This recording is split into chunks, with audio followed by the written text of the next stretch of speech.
Hello everyone, this is Yuki's English News Program. 皆さんこんにちは。優しい英語ニュースの時間です。今日も英語ニュースを聞いてクイズに答えてくださいね。今日のクイズは3問です。Question 1、台風15号によりどんな被害がありましたか？ Question 2、ハリケーンドリアンにより何人の方々がバハマで亡くなりましたか？ Question 3、台風、ハリケーン、サイクロンの違いは何ですか？ Well then, please listen to the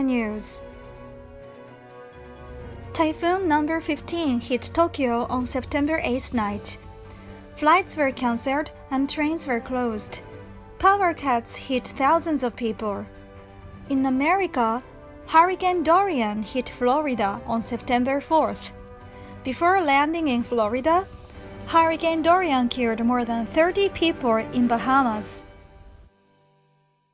So what is the difference between typhoons, hurricanes, and cyclones?Typhoons hit the North Pacific Ocean, hurricanes hit North America, and cyclones hit the South Pacific and Indian Ocean.